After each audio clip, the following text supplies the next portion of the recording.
Hello. Today I am deviating somewhat from my usual sagas. I am going to read from the Prose Edda of Snorre Sturlasson, and it is the Norse creation mythos.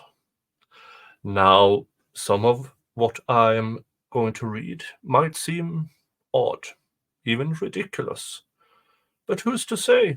There are a lot of strange creation mythos out there.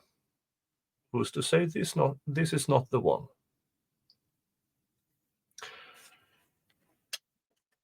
The first world to exist was Muspel, a place of light and heat, whose flames are so hot that those who are not native to that land cannot endure it. Surt sits at Muspel's border, guarding the land with a flaming sword. At the end of the world, he will vanquish all the gods and burn the whole world with fire. Beyond Muspel lay the great and yawning void named Ginnungagap, and beyond Ginnungagap lay the dark, cold realm of Niflheim. Ice, frost, wind, rain, and heavy cold emanated from Niflheim, meeting in Ginnungagap the soft air, heat, light, and soft air from Muspel. Where the heat and cold met appeared thawing drops, and this running fluid grew into a giant frost ogre named Ymir. Ymir slept, falling into a swat. Under his left arm there grew a man and a woman, and one of his legs begot a son with the other. This was the beginning of the frost ogres. Thawing frost then became a cow named Audhumbla. 4 rivers of milk ran from her tits, and she fed Ymir. The cow licked salty ice blocks. After 1 day of licking, she freed a man's hair from the ice. After 2 days, his head appeared. On the 3rd day, the whole man was there.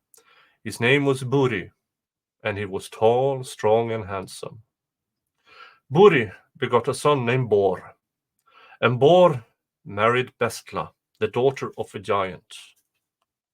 Bor and Bestla had 3 sons.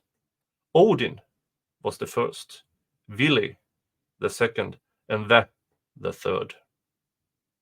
It is believed that Odin, in association with his brothers, is the ruler of heaven and earth. He is the greatest and most famous of all men. Odin, Vili, and killed the giant Ymir. When Ymir fell, there issued from his wounds such a flood of blood that all the frost ogres were drowned, except for the giant Bergelmir, who escaped with his wife by climbing into a lure. From them spring the families of frost ogres. The sons of Bor then carried Ymir to the middle of Ginnungagap and made the world from him. From his blood they made the sea and the lakes. From his flesh the earth. From his hair the trees, and from his bones the mountains. They made rocks and pebbles from his teeth and jaws, and those bones that were broken. Maggots appeared in Ymir's flesh and came to life. By the decree of the gods, they acquired human understanding and the appearance of men, although they lived in the earth and in rocks. From Ymir's skull the sons of Bor made the sky and set it over the earth with its 4 sides.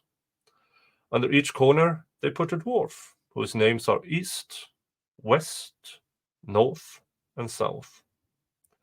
The sons of Bor flung Ymir's brains into the air, and they became the clouds. Then they took the sparks and burning embers that were flying about after they had been blown out of Muspel, and placed them in the midst of Ginnungagap to give light to heaven above and earth beneath. To the stars they gave appointed places and paths. The earth was surrounded by a deep sea. The sons of Bor gave lands near the sea to the families of giants for the settlements. To protect themselves from the hostile giants, the sons of Bor built for themselves an inland stronghold using Ymir's eyebrows. This stronghold they named Midgard. While walking along the seashore, the sons of Bor found 2 trees, and from them they created a man and a woman. Odin gave the man and the woman spirit and life. Vili gave them understanding and the power of movement. Ve gave them clothing and names. The man was named Ask, and the woman Embla. From Ask and Embla have sprung the races of men who lived in Midgard. In the middle of the world, the sons of Bor built for themselves a stronghold named Asgard, called Troy by later generations. The gods and their kindred lived in Asgard, and many memorable events have happened there. In Asgard was a great hall named Lidirskaif. Odin sat there on a high seat. From there he could look out over the whole world and see what everyone was doing. He understood everything he saw. Odin married Frigg, the daughter of Fjörgvin. From this family has come all the kindred that inhabited ancient Asgard and those kingdoms that belong to it. Members of his family are called the Aesir, and they are all divinities. This must be the reason why Odin is called the All-Father. He is the father of all the gods and men and of everything that he and his power created. The earth was Odin's daughter and his wife as well. By her he had his first son, Thor. Might and strength were Thor's characteristics. By these he dominates every living creature. As all informed people know, the gods build a bridge from earth to heaven called Bifrost. Some call it the rainbow. It has 3 colors and is very strong, made with more skill and cunning than other structures. But strong as it is, it will break when the sons of Muspel ride out over it. The gods are not to blame that this structure will then leak. Bifrost is a good bridge, but there is nothing in this world that can be relied on when the sons of Muspel are on the warpath. The chief sanctuary of the gods is by the ash tree Yggdrasil. There they hold their daily court. Yggdrasil is the best and greatest of all trees. Its branches spread out over the whole world and reach up over heaven. This was the creation of all there is in Aesir faith mythos. I hope you enjoyed it.